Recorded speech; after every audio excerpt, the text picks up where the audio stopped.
Hello നമസ്കാരം. ഞാൻ ഇന്ന് പറയാൻ പോകുന്നത് എൻ്റെ ബൈക്കാണ്. അതായത് സോളാർ സോളാർ വഴിയാണത്. സോളാർ പാനൽ വഴിയാണ് ഇത് ചാർജ് ചെയ്യുന്നത്. അതായത് നമ്മൾ എത്ര സമയം വേണമെങ്കിൽ ഇതിന് ഓ സഞ്ചരിക്കാൻ കഴിയും. കാരണം നമ്മൾ ചാർജ് ചെയ്യുന്നതനുസരിച്ച് ഇത് അതിൻ്റെ വോൾട്ടേജ് വർദ്ധിക്കുകയും ആ വോൾട്ടേജിനനുസരിച്ച് മോട്ടർ വർക്ക് ചെയ്യുകയും ചെയ്യും. അപ്പോൾ നമുക്ക് എവിടെ വേണമെങ്കിലും നമുക്ക് സഞ്ചരിക്കാം. ഇടയ്ക്കൊന്ന് ചാർജ് ചെയ്യണമെന്ന് മാത്രം. ഈ ചാർജിങ്ങിന് വേണ്ടി നമുക്ക് കുറച്ച് ദൂരം 7-8 കിലോമീറ്റർ അല്ലെങ്കിൽ 10 കിലോമീറ്റർ ഓടിയതിന് ശേഷം റെസ്റ്റ് എടുത്ത് വേണമെങ്കിൽ ചാർജ് ചെയ്യാം. അതല്ലെങ്കിൽ നമുക്ക് ഓടുന്ന ഘട്ടത്തിലും നമുക്ക് ചാർജിങ് നടന്നുകൊണ്ടേയിരിക്കും. കാരണം അത് സോളാർ പാനലായതിൻ്റെ പേരിൽ നമ്മൾ ഓടുന്ന റണ്ണിങ് സമയങ്ങളിൽ ഇതൊക്കെ സോളാർ പാനൽ ഘടിപ്പിച്ചതിൻ്റെ പേരിൽ അത് ചാർജ് ആയിക്കൊണ്ടേയിരിക്കും. അപ്പോൾ അത് നമ്മൾ ചാർജ് ആയിക്കൊണ്ടിരിക്കുന്നതനുസരിച്ച് നമുക്ക് ഓട്ടോമാറ്റിക് അത് അതായത് നമുക്ക് പ്രത്യേകിച്ച് നമുക്ക് പോയി ചാർജ് ചെയ്ത് വെക്കേണ്ട ഒരവസ്ഥ വരുന്നില്ല. കാരണം അതായത് ആ സെൽഫ് ചാർജിങ് ആണ് ഇതിനകത്ത് പ്രധാനം. അപ്പോൾ ഇത് സെൽഫ് ചാർജിങ് ബൈക്കാണ്, സോളാർ ബൈക്ക്.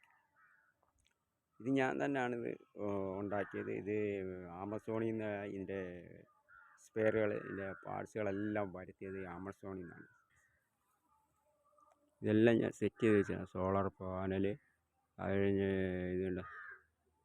ഇതെല്ലാം ഞാൻ സ്വന്തമായിട്ട് അസംബിൾ ചെയ്തതാണത്. ഓരോ പാർട്സുകൾ വാങ്ങിയതാണ്. സോളാർ പാനൽ വാങ്ങി, പെട്ടി വാങ്ങി, സൈക്കിളിൻ്റെ എല്ലാ പാർട്സുകളും ഞാൻ സ്വന്തമായിട്ട് അസംബിൾ ചെയ്തതിനകത്ത് ഒരുപാട് എക്സ്ട്രാ ഫിറ്റിങ്സുകളുണ്ട്. അതൊക്കെ കാണാൻ എല്ലാം ഞാൻ സ്വന്തമായിട്ട് അസംബിൾ ചെയ്തതാണ്. ഇതിൻ്റെ പ്രത്യേകത എന്ന് പറഞ്ഞാൽ നമുക്ക് സെൽഫ് ചാർജിങ്. നമ്മൾ റണ്ണിങ്ങിൽ തന്നെ ഇത് ചാർജ് ചെയ്തുകൊണ്ടിരിക്കും. നമുക്ക് കുറേ 10 കിലോമീറ്റർ ഓടിയതിന് ശേഷം കുറച്ച് നേരം റെസ്റ്റ് എടുത്ത് വേണമെങ്കിലും ചാർജ് ചെയ്യാം. അതല്ല റണ്ണിങ്ങിലും ചാർജ് ചെയ്യാം. അതാണ് ഇതിൻ്റെ പ്രത്യേകത. നമുക്ക് എത്ര ദൂരം വേണമെങ്കിലും പോകാം. നമുക്ക് ഇതിനകത്ത് പ്രത്യേകിച്ച് എങ്ങും പോയി നമുക്ക് ചാർജിങ് ചെയ്യേണ്ട കാര്യം വരുന്നില്ല. അതിൻ്റെ പ്രത്യേകത.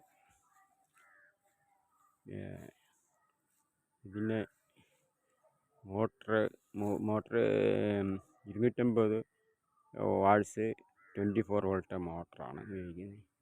പിന്നെ ബാറ്ററി 7 ആമ്പിയർ ആണ് ഉപയോഗിക്കുന്നത്. 12 വോൾട്ടിൻ്റെ 7 ആമ്പിയർ ബാറ്ററിയാണ് ഇതിന്. 3 ഉപയോഗിക്കുന്നത്. 3 ബാറ്ററിയാണ് ഇതിന് ഉപയോഗിക്കുന്നത്. അപ്പോൾ ഒന്ന് ചാർജിങ്ങിന് വേണ്ടിയും 2 മോട്ടറിന് വേണ്ടിയാണ് ബാറ്ററി വെച്ചിരിക്കുന്നത്.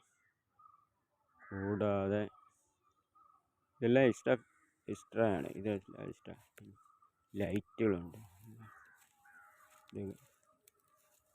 പിന്നെ എന്താണ്ട് ഇത്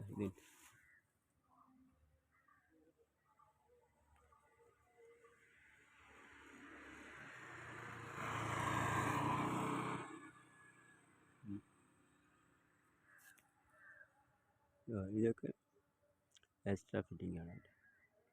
ഇത് ഇതിനകത്തൂടെ നമുക്ക് ചാർജിങ് വോൾട്ടേജ് മീറ്ററാണ്. നമുക്ക് എത്ര വോൾട്ടേജ് ഉണ്ട് എന്നുള്ളത് കാണിക്കുന്നതാണ്. ഇപ്പോൾ 24.9 വോൾട്ടേജ് ഉണ്ട്. ഇത് നമുക്ക് USB നമുക്ക് മൊബൈലൊക്കെ ചാർജ് ചെയ്യാം. അതുകൂടെ നമുക്ക് കണക്ട് ചെയ്യാം. സ്പീക്കറിൻ്റെ USB സ്പീക്കർ വേണമെങ്കിൽ കണക്ട് ചെയ്ത് പാട്ട് കേൾക്കാം. ഇങ്ങനെയുള്ള ഫെസിലിറ്റി ഇതിനകത്തുണ്ട്, സെറ്റ് ചെയ്തിട്ടുണ്ട്. ഇതിനകത്ത് 2 ചെയിനാണ്. ഇതിൽ 2 ചെയിനുണ്ട്. ഒന്ന് ഇളക്കിയിട്ടിരിക്കുക. ചവിട്ടുന്ന നമുക്ക് മേലിലോട്ട് ചവിട്ടി പോവാം. അതിൻ്റെ ചെയിൻ ഇളക്കിയിട്ടിരിക്കുക. ഇതായി കാണാം. ഇതാണ് ഇളക്കിയിട്ടിരിക്കുക.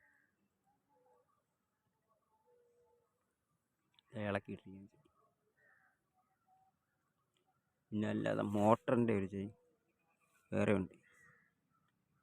ഇതാണ് മോട്ടറിൻ്റെ ചെയിൻ. ഇത് അതിൻ്റെ പുറത്തൂടെ കിടക്കുന്ന ചവിട്ടുന്നില്ല, അത് ഇളക്കിയിട്ട്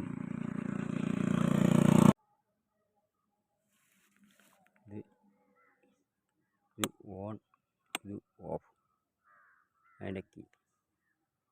അപ്പോൾ ഇതിപ്പോൾ ഇങ്ങനെ ഓണാക്കി കഴിയുമ്പോൾ അതാ ലൈറ്റ് ഇങ്ങനെ പ്രാവശ്യം ഇതുണ്ട്.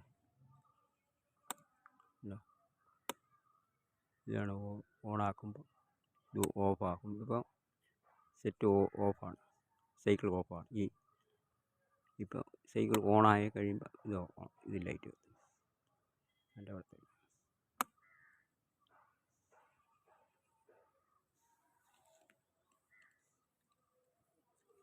ഇതിൻ്റെ കീ ഇതാണ്, ഇതിൻ്റെ ഹോൺ ഇതാണ് ഹോൺ.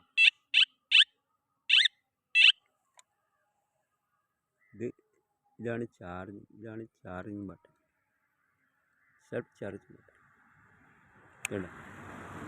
ഇത് ഓണായി കഴിയുമ്പോൾ ചാർജ് ആയിക്കൊണ്ടിരിക്കും.